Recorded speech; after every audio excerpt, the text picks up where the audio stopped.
Yeah, well, I think you just give a brief history of what happened. Okay, the brief history is that 4 years ago, Johann went to Tampico, Mexico with me to give sustainable ranching courses.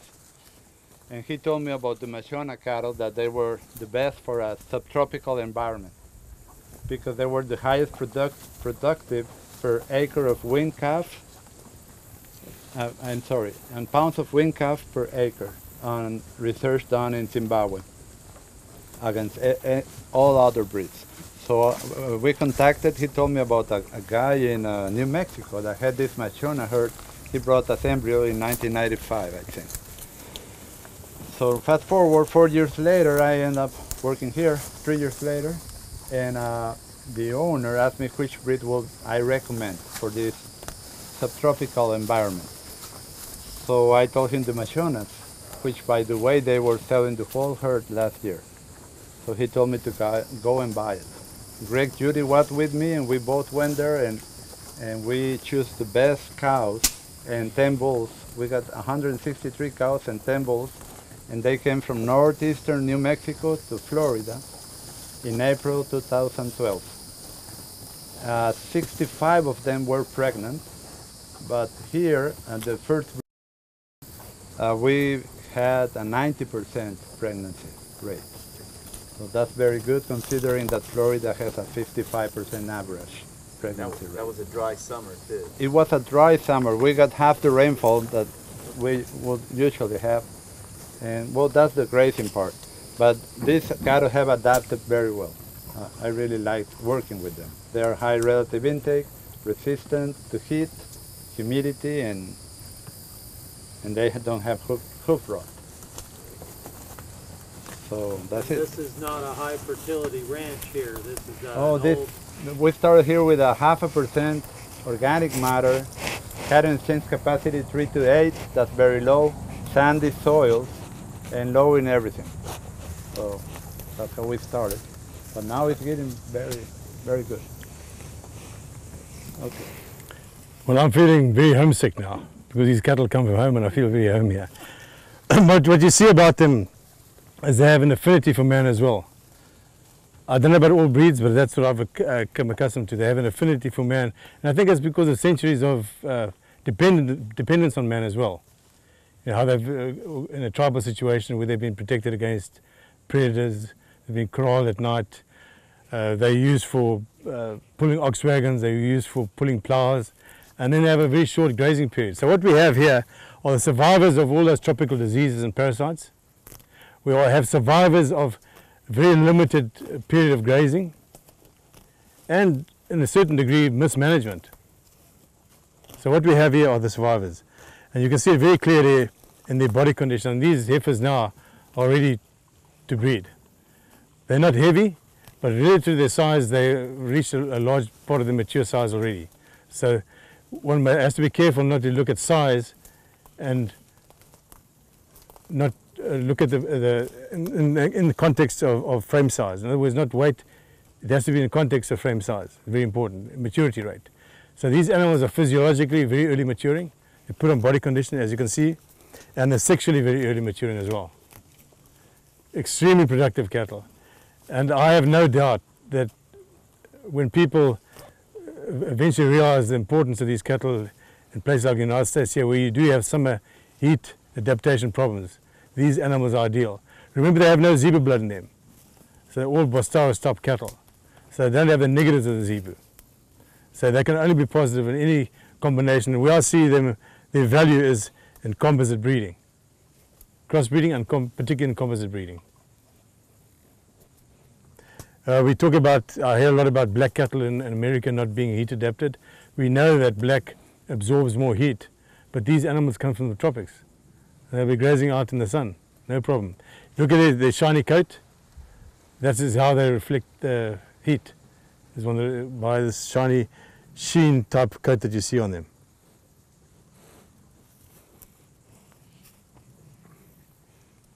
Any questions or comments that anyone would like? How old are these cattle? A yearling? Yearling. They called that year in June and July. And we're going to start breeding them the 20th of August for 42 days with yearling bulls. So what I suggested, why it's so important with yearling bulls, is that we've selected 8 very good yearling bulls. Okay, so we're going to put the yearling bulls with them, and then when the heifers calve next year, we do a DNA test on the calves to identify the sires that produce the most calves. And there's no better definition of bull fertility than the bull that gives the most calves. And if we can identify that, we'll be able to use those bulls that have been identified that way through AI to increase those genes. So that's going to be a very good selection procedure by doing it. Multi-siring and then testing them for DNA to see which bulls have produced the most calves. Now in other breeds we will be scared, or I don't know how to say it, but Reluctant. if they reluctant to breed them that young or that small, because they will have not an easy calving. But if they do have easy calving, you can see the sloping rump, and from behind you can see that it's roomier. So out of 240 calves, I had to pull only 2, and one came backwards and the other one had the neck turn around. That's the only thing. No retained placentas in those 240 calves. And if you think of their background, how they've developed through tribal management, is that in a tribal situation, the bulls run with the cows all the time. So if a heifer is 8 months old and she's ready for the bull, she'll take the bull, and that's what's happened. So a lot of these animals in their past history have calved at a very young age.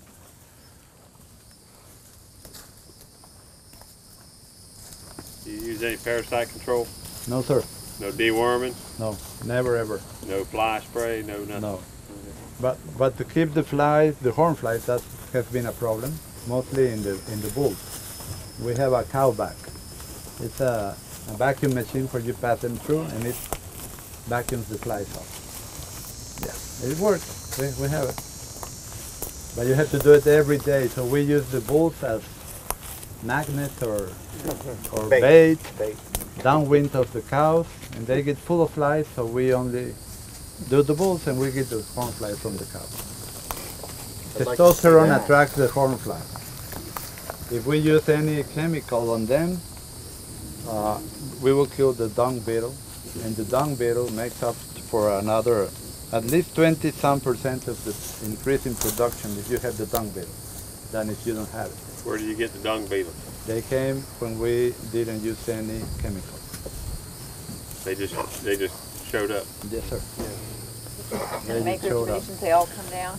Now we have thousands, so many that when we move the cows, we're going to the cows, and you will see that every pat of manure has a dung beetle in it. And before last year, it was hard to find one dung beetle in a month or 2 months. We were excited when we found one. Now we have a lot of them.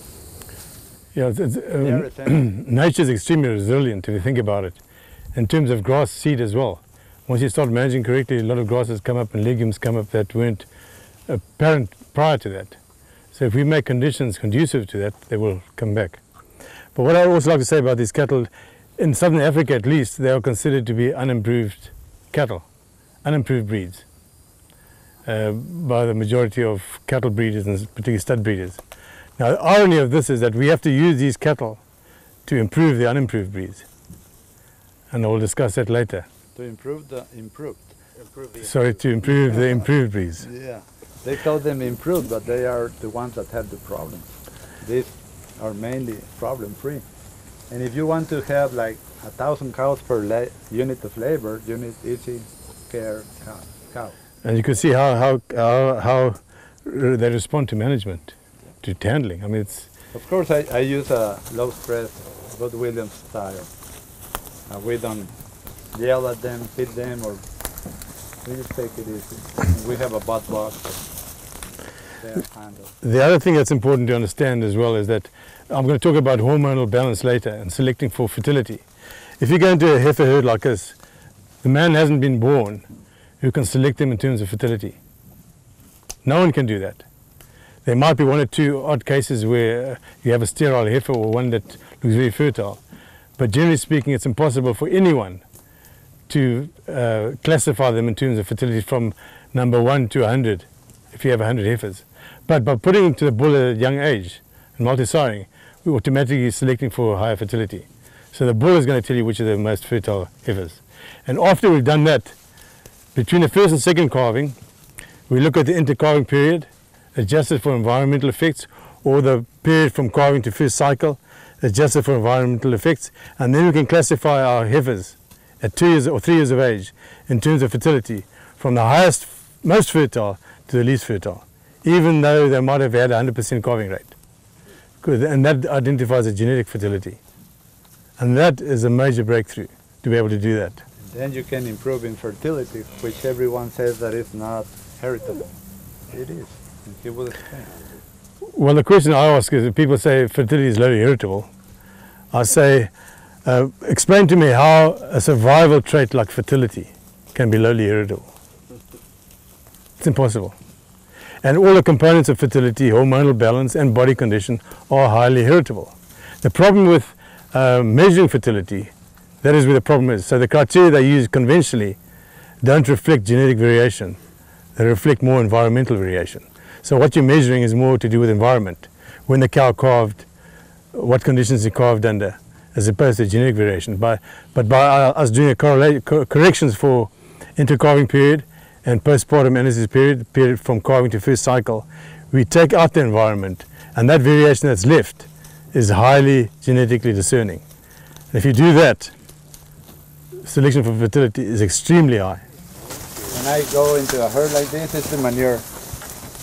The field in the animal and the grass. You don't have to taste it or smell it, but it's nice to be able to see if there is big parts of undigested material. And we can see it's pretty good digested. It's very well digested, and the shape it had before I broke it, that's the perfect spot. So by looking at this and looking at the animal, I can see that they are gaining fat. How else I'll see them every day. What does the color tell you? Green grass. This green grass. It's green grass. What if they are on green grass, more or less green grass, and it's getting a lot darker than that? If it's bahia, that's normal. Bahia produces a darker color. Okay, I see. So don't worry about Okay. it. Yeah. Do you have bahia? Yes. Okay. When we go and see the cow there on only bahia, and that happens. It's darker. Okay. But look at the Consistency. digestive and the consistency. It starts to stack up. That's too much fiber not being digested. Might mean they need more protein. That's when you have to intervene, yeah. Yeah. So it's very easy to know. What was I going to say? If I do get him Oh yeah, the animals. Can you see in some animals they have streaks of fat, that one. like that one, on this side, on both sides. I call them the happy lines, and Mark Bader talks about them. That means they are gaining. When you see them, when they start appearing, you know they are gaining. And then when they are fat, you can see in the base of the tail on both sides, the heifers, they have fat. Fat is essential for estrogen to be produced, and estrogen is needed for cycling. So if you don't have fat, you don't have cycling, you don't have fertility. Very important. So on the sides of the tail, like this one here, the little puffy, That's the fat I'm talking about. yes, that's a good example. Shows you when a steer is finished. If it was a steer, it would be a finished steer. Yeah. Now this is a steer that I selected to make a steer when he was a bull calf because he was born too big.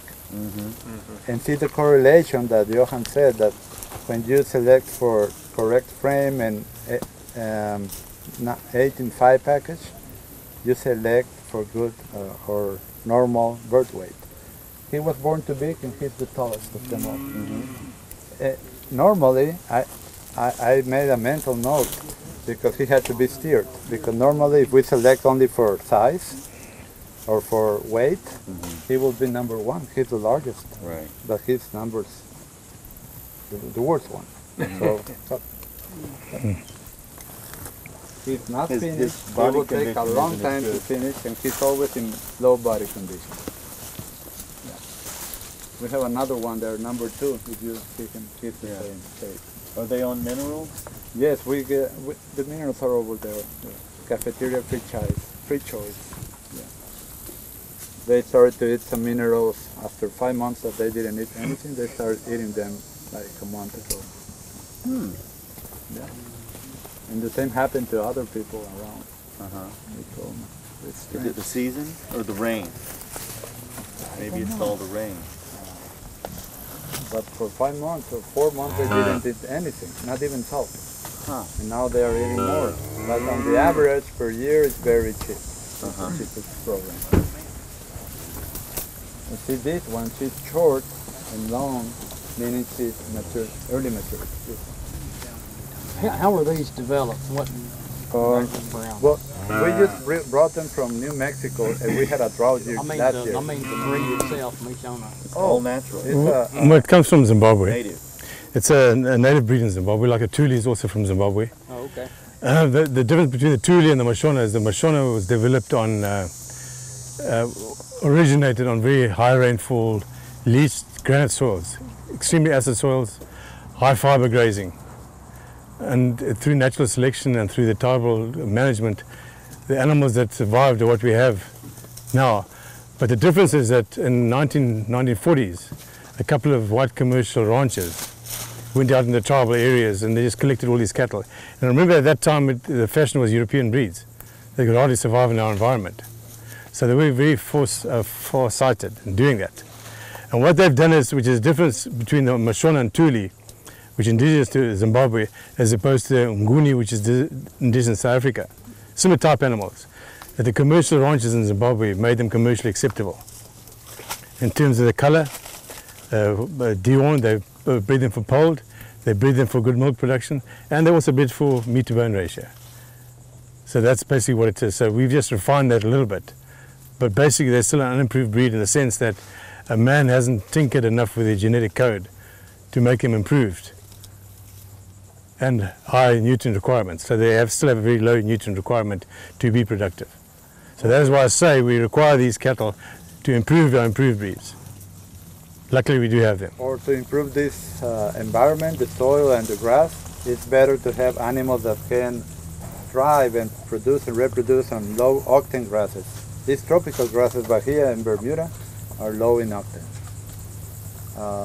If you go further north and you have a cool season, annual for example, or here, one mouthful of ryegrass and clover equals, you need 2 of these or 3 of these to equal that.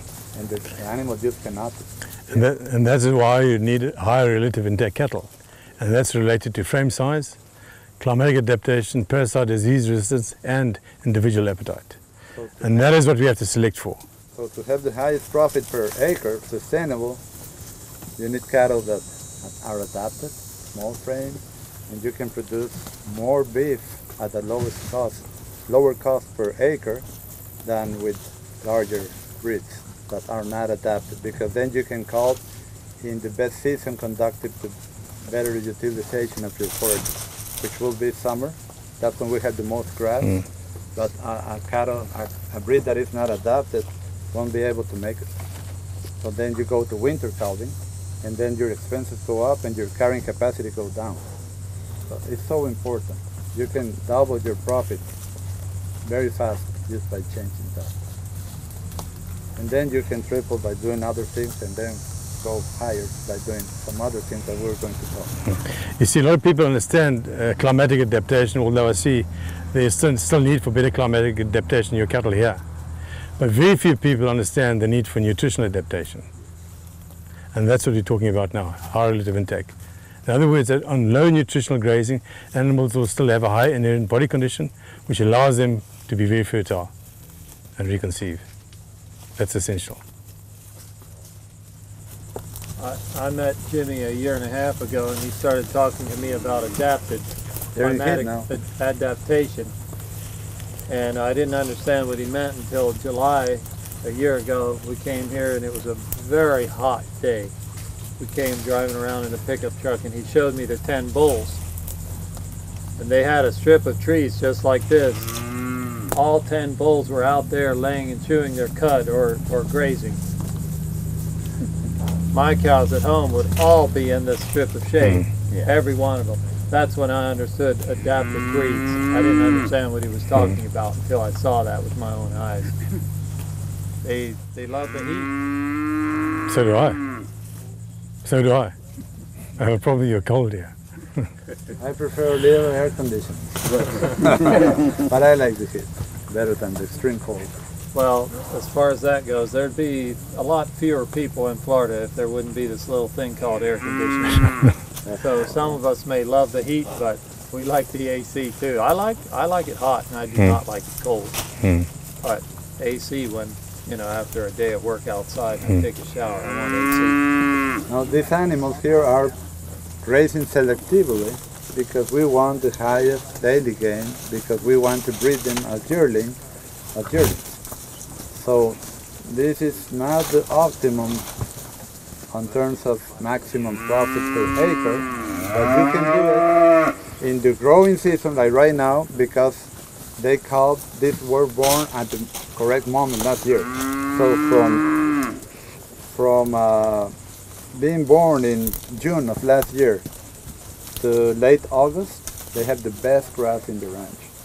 But if they were born in November, December, from being born, from 1 year to mating season, which will be in February or March, they will have the worst grass that the ranch produces.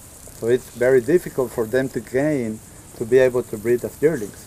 But by choosing the appropriate season of the year, they have the best grazing available for them from 1 year of age to mating, 14 months on. Highest fertility and heaviest 15-month weight coincide. And lowest cost. And the other thing I think you should have said, you've got too much grass. That's one of the reasons why. Oh yeah. Well, that I can explain that. Yeah. We are growing in numbers. We started with 163 cows, and our grass. This was a tree nursery with application of Roundup twice a month for 22 years. So all the soil was there. So we are regenerating the soil with compost extract and with the cattle, with the bacteria in manure. You've got some browsing going on over here. Oh yeah, and in the compost.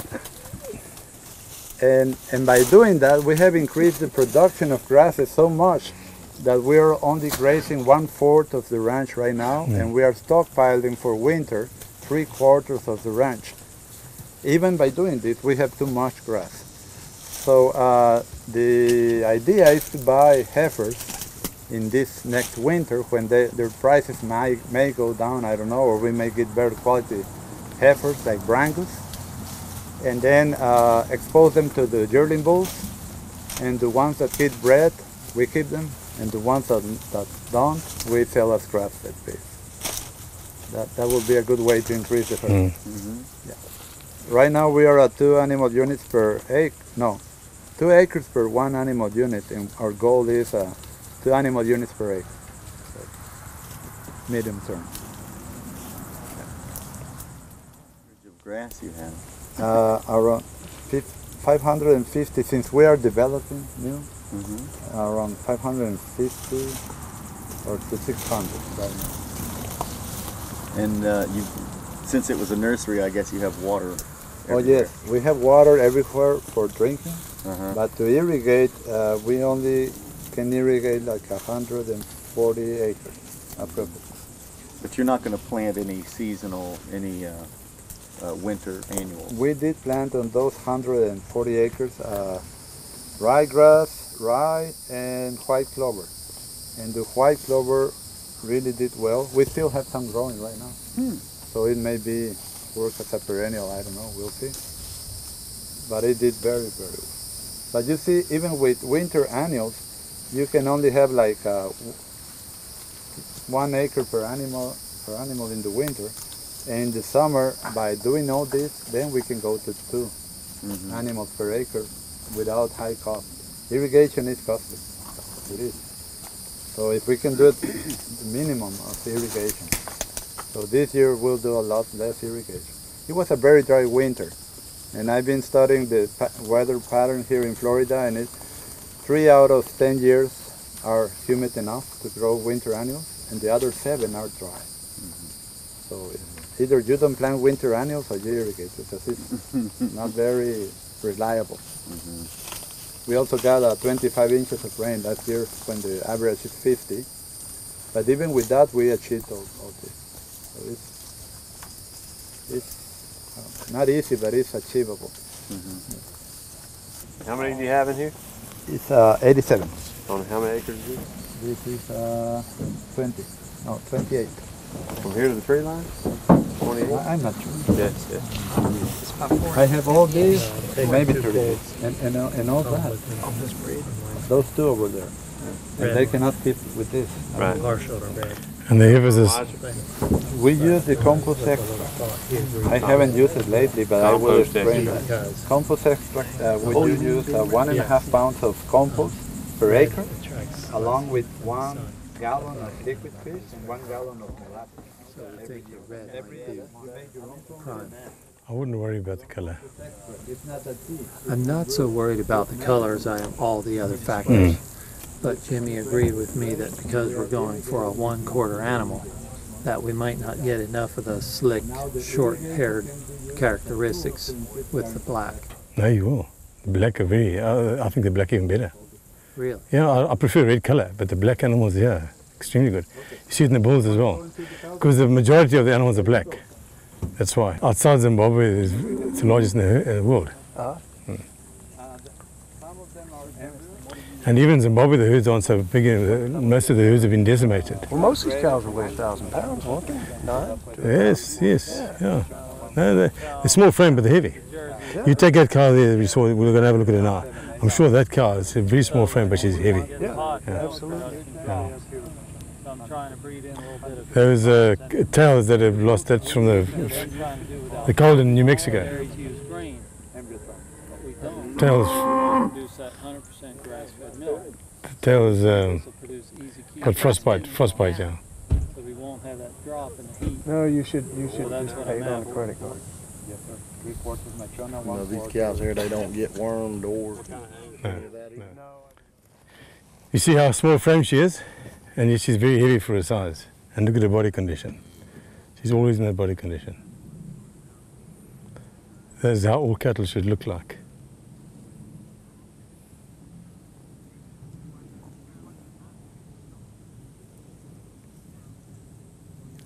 I think the history with her is they upgraded their herd from Angus cows, put Mashona bulls on, and that one I think is a 1/4 Angus and 3/4 Mashona. Beautiful cow. Super stock. Extremely good. Beautiful 2 calves, yeah.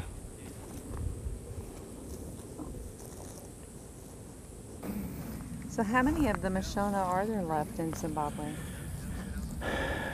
Some of the herds have been decimated. I don't know how many are left. There are still a few breeders that have got Mashonas left, but this will be the largest herd outside Africa, outside Zimbabwe. So it's very fortunate in the fact that they were exported, embryos were exported in 1995, I think it was. And people just have to understand that they have value. It might take a bit of time, but if you just look at that cow with a 1/4 Angus blood and 3/4 Mashona in it, how productive that cow is, and the body conformations, how she fills that body, the package I was talking about earlier, 8 and 5 package. Extremely good cow. You know, she's a small frame, but she's heavy. What would you guess her weight is? What would I guess her weight? Yeah. 1,050. You're probably right. But she's small frame. Yeah. Mm. Yeah. Yeah. Yeah, I like her. Beautiful cow. I like that red one beside her too. Mm. You see, she's the ones with the red tags have still got a 1/4 Angus in them. The orange tags. That's what he was telling us. Yeah. She's 1/4 Angus. 1/4 yeah, Angus, orange yeah. tag got a 1/4 Angus. Yellow tag's a purebred, right? So I see their value in composite breeding and crossbreeding. That's where they have value. What's the age on most of these cows? I think they're some of them, I think about 15, 16 years old. Most of them? No, some of them. But they vary from young to up to that age. I'm not sure what the majority. What's an old cow in this bunch? What's the average age of these cows? I'm not sure. I don't know. These type of cows, how long do they live? Well, they go well over 10 years, 12, 15 years. Their teeth don't wear out quickly. They've got very strong teeth. Yeah.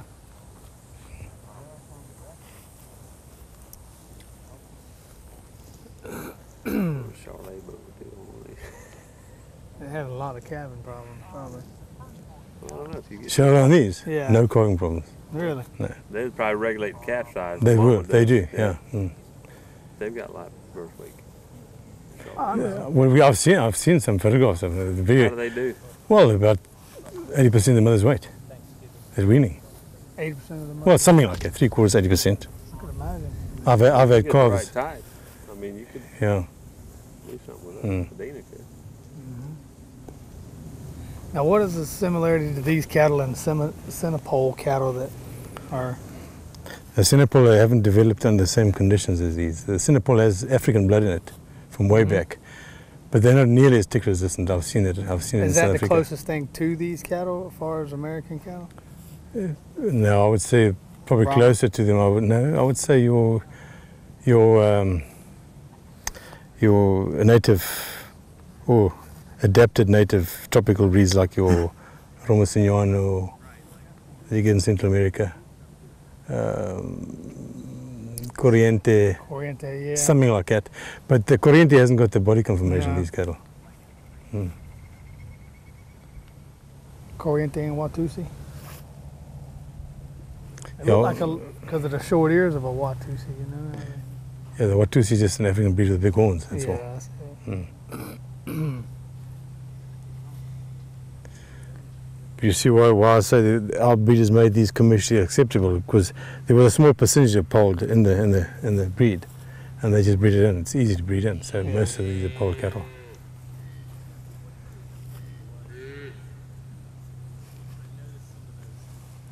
Oh, they keep replacement bulls out of this herd here? Yes, I do. Yeah. I mean, you select them? I select them. All of them? No, the last year's yearlings I've selected 8. Yeah, okay, you're heavy selecting. There's another very good red cow here as well. The majority are black, but there's one very good red cow that's very similar to this one here. This is where they moved the fence line. You can see it on the ground there.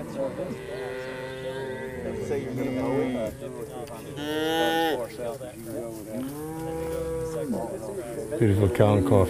Here, yes, but over there they left a lot. Yeah. And so we have to mow it or it will get older. The high density, that's going to be after the cows are on the grid back. Yeah, this is the potassium. I filled it 2 days ago and now it's empty. So that means this airstrip has a lack of potassium. And since nitrogen is taken by the plant in a potassium nitrate form, that could be that our grasses are low in protein here. That indicates us. And it also means that the cows will eat the potassium drag it and return it to the soil. It's on scale. It's a chain. And become a fertilizer program. Very slow, but it will eventually get better. Is this chloride here? It says Cl. That's chlorine. Yeah. Yes, sir. And this will be sodium, magnesium, minerals B, ADE, OA. No, that's trace minerals A, the trace minerals to feed the dry grass. This would be OH. It's the OH. OH. That's a buffer to raise the pH if it gets too acidic. This is trace mineral A again. Trace mineral B, the trace mineral deficient in green grass, in dry grass. Iodine. Iodine is the most deficient mineral worldwide. Sulfur. Calcium. This is salt. White salt with phosphorus, and trace mineral C. That's the trace mineral deficient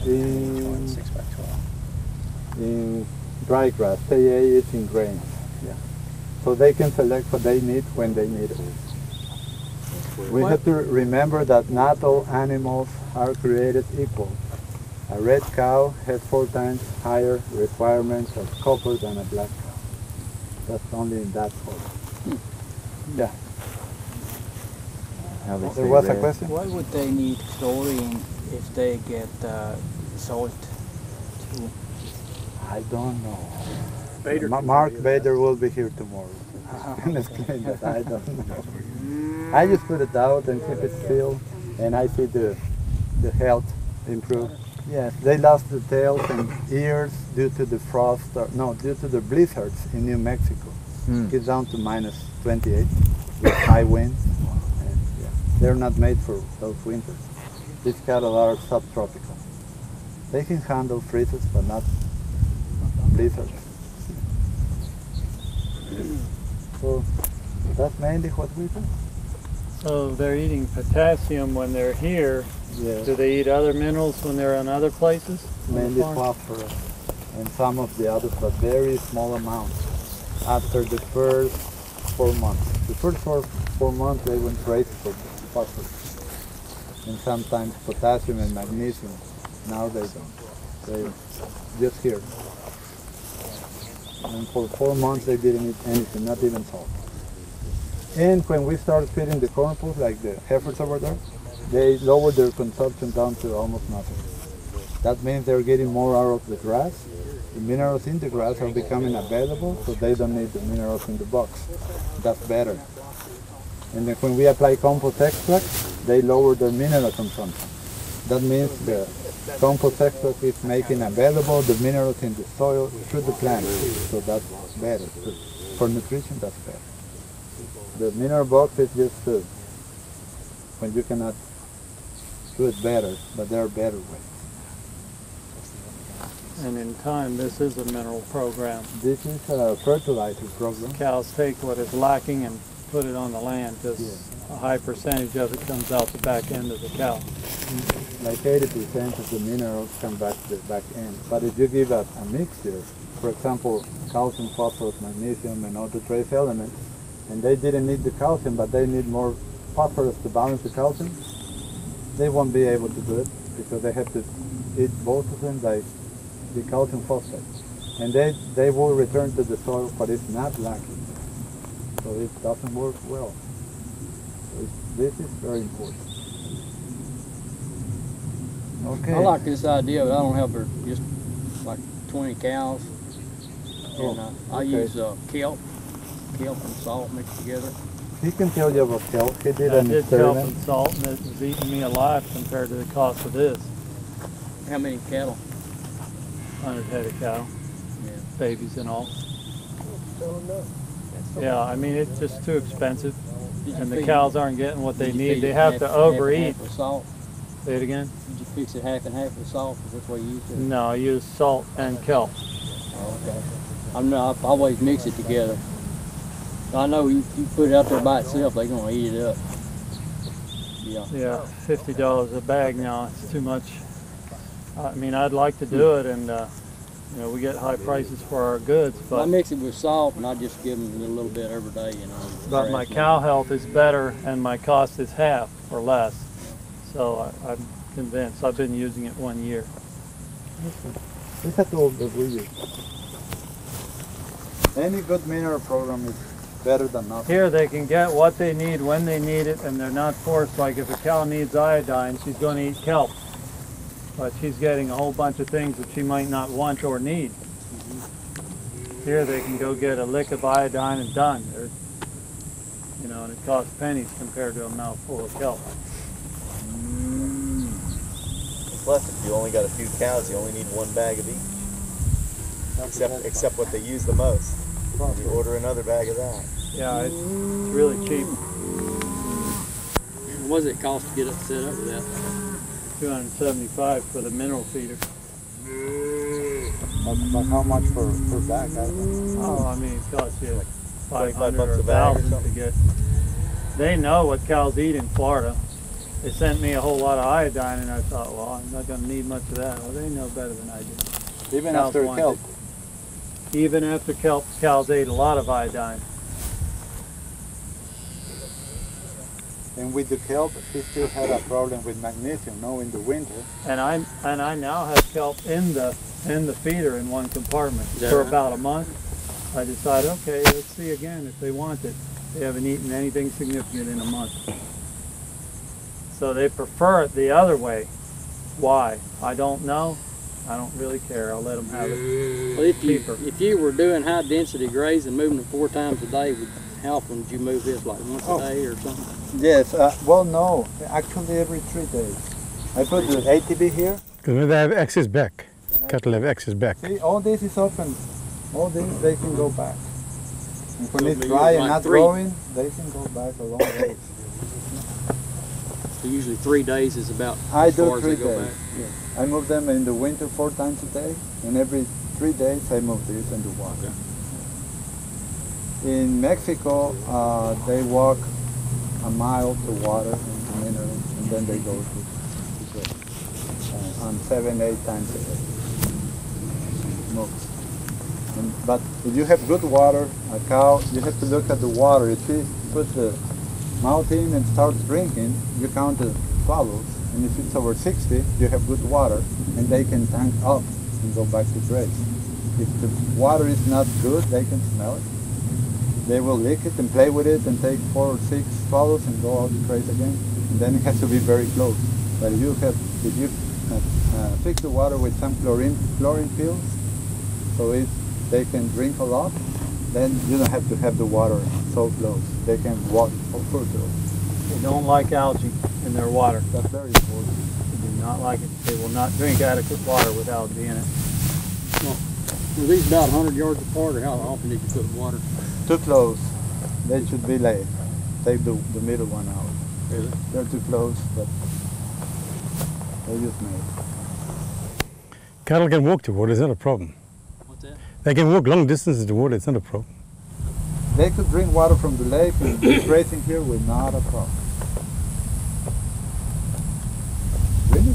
Unless you get them spoiled, huh? Huh? Unless they're spoiled. Or? Spoiled. Spoiled. He spoils his cow. Oh! I love them. Dry spoiled. Oh, it's southern slang for spoiled. What are these? For the air? Oh, the air So strip? you move the cattle every day, 3 or 4 times a day, but No, right now. Now we're in the south. you only move that every day, so they only have access to that? Oh, they have. They come back to it. They don't close the back Plays door. with it, but doesn't drink. Oh, okay, so you They just should move walk them from there up to and here. Yeah, drink he leaves the 60 back or door more open so they can go back. swallows Yeah, they're just not and back walk away and not come back for We have half so or a much day. trouble. Our cows do not like to walk far to water, or they won't go away from it anymore. Well, It it's, seems if we they want got used to them it. full, we want to keep them full. Very important. We have to give them access water fairly close to where they can graze, otherwise they just don't want to walk away. Well, they've been spoiled. Pardon? What breed? All kinds of English breeds, we Yeah. just got commercial. Well, I can understand it, but if you had these animals, you cross them with that, they wouldn't have any difficulty walking. That's the big difference in genetics. I mean, some cattle in Africa go for 2 days without water, 3 days without water. Ah, I've never seen it, but I've heard that. The dry areas, they water them every 2 or 3 days. If we keep ours like they break a float or something, we got to turn it off so we can finally fix it. And we may come back maybe 3-4 hours later. Oh, there's hell going on. They all want to drink at the same time then, for sure. Well, that will happen. It happens all the time.